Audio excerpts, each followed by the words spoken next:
ভগবান শ্রীকৃষ্ণের বাণীর সারমর্ম মূলত ভগবদ্গীতাতে প্রকাশ পেয়েছে। গীতার মাধ্যমে তিনি জীবনের কর্মের, ধর্মের ও আত্মার প্রকৃত অর্থ ব্যাখ্যা করেছেন। কর্তব্য এবং কর্মযোগে তিনি বলেছেন, নিজের কর্তব্য নির্লিপ্তভাবে পালন করাই হল ধর্ম। কর্তব্য পালনে ভয় পাওয়া উচিত নয়। প্রত্যেকে নিজের কর্তব্য বা স্বধর্ম পালন করবে নিষ্ঠার সাথে, কোনো রকম ফলের আকাঙ্ক্ষা না রেখে কর্ম করাই হল আসল যোগ।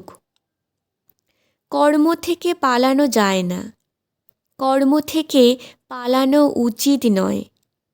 আমরা যেন ফল বা সফলতার আকাঙ্ক্ষায় না ভুগি, সৎভাবে নিজের দায়িত্ব পালন করি। ফলের চিন্তা না করলে মন স্থির থাকে, কর্মে মনোযোগ বাড়ে আর জীবনে শান্তি আসে। তোমার অধিকার শুধু কর্মের ওপর, কর্মফলের ওপর নয়। কর্মফলকেই উদ্দেশ্য করে কাজ করো না, আর কর্ম না করার আসক্তিও রেখো না।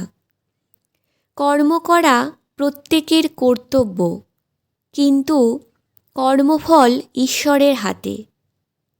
একজন কৃষক তার জমিতে বীজ বপন করেন এবং যত্ন নেন,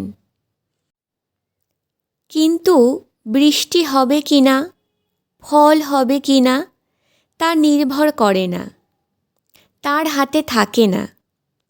তাই যখন কেউ কর্মফল ত্যাগ করে শুধুমাত্র কর্তব্য বা ঈশ্বর সেবার কাজ করেন, তখন সে মুক্তি লাভ করে। সংসারের বন্ধন থেকে, অহংকারের বন্ধন থেকেও মুক্ত হন। যেখানে কাজই উপাসনা আর কর্তব্যই ভক্তি, সে পথ ধরে মন শান্ত, আত্মা পরিশুদ্ধ আর মানুষ ঈশ্বরের সান্নিধ্যে পৌঁছায়। আমাদের দেহ নশ্বর, কিন্তু আত্মা চিরন্তন, অবিনশ্বর, অমর। আত্মা কখনো জন্মায় না, কখনো মরে না। দেহ নষ্ট হতে পারে, কিন্তু আত্মা অজ, অর্থাৎ জন্মহীন, নিত্য, অর্থাৎ সর্বদাই থাকে, শাশ্বত সময়ের ঊর্ধ্বে। তাই শরীর ধ্বংস হলেও আত্মা কখনোই ধ্বংস হয় না। আত্মাকে অস্ত্র দ্বারা ছেদন করা যায় না, আগুনে পোড়ানো যায় না, জলে ভেজানো যায় না, আর বায়ুতে শুকানো যায় না।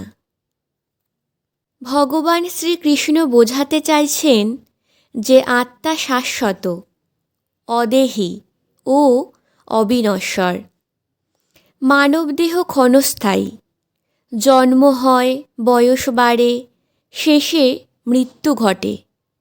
কিন্তু আত্মা এই সমস্ত পরিবর্তনের ঊর্ধ্বে।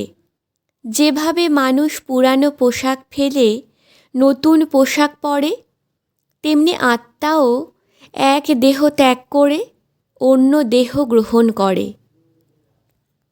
এই উপলব্ধি আমাদের ভয়, দুঃখ ও আসক্তি থেকে মুক্তি দেয়।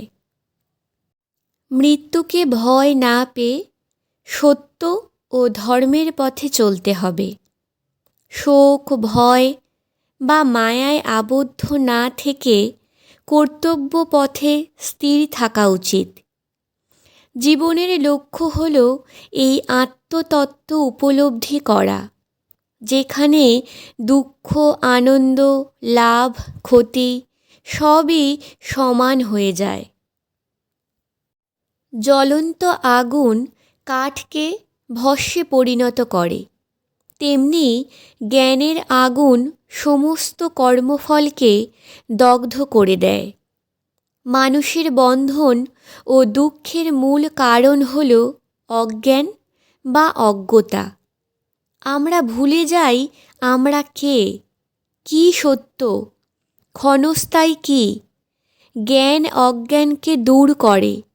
সত্য জ্ঞান অর্জন করলে মোহ ও ভয় দুটোই দূর হয়।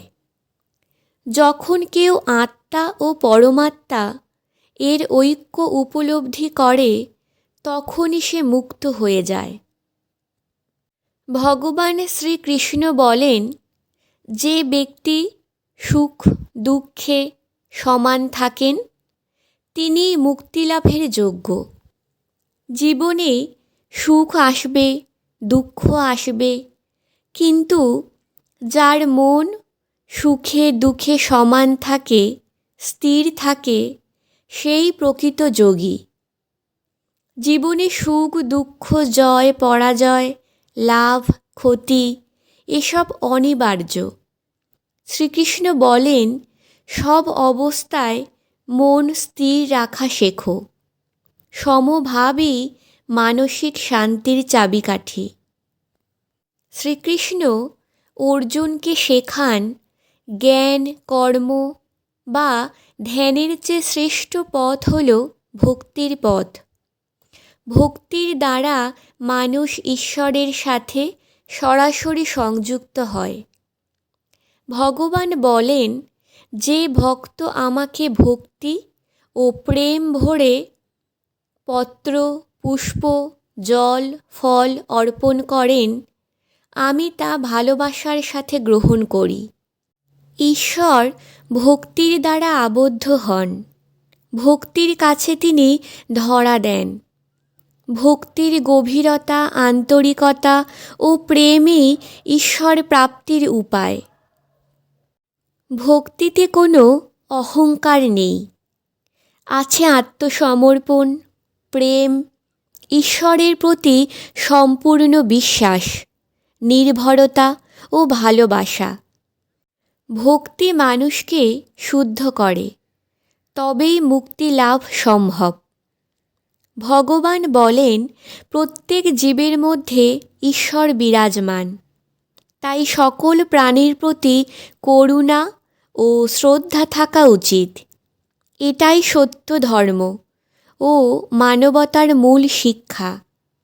জীবনে দুঃখ আসে আসক্তি থেকে। যত কম আসক্তি ও মায়া থাকবে তত বেশি শান্তি পাওয়া যায়। ধ্যান ও সংযমে মন স্থির রাখো। মন নিয়ন্ত্রণ করাই হলো আসল যোগ। ভগবান শ্রীকৃষ্ণ আরও বলেন, ঈশ্বর আমাদের সবার মধ্যেই আছে। তাই নিজেকে ও অন্যকে শ্রদ্ধা করো। আসক্তি, ক্রোধ, অহংকার এরা দুঃখের মূল কারণ। এগুলি জয় করাই হলো মুক্তি লাভ করা। শ্রীকৃষ্ণ বলেছেন যে ব্যক্তি নিঃস্বার্থভাবে অন্যের মঙ্গল চায়, সেই ব্যক্তি ঈশ্বরের সবচেয়ে প্রিয়। ভগবান শ্রীকৃষ্ণ বলেছেন, তাকে ভালোবেসে তার সেবায় ব্রতী হলে অচিরেই আমরা জড় সুখ ভোগ করার বাসনা থেকে খুব সহজে মুক্ত হতে পারব। হরে কৃষ্ণ কৃষ্ণ কৃষ্ণ হরে হরে, হরে রাম রাম রাম হরে হরে।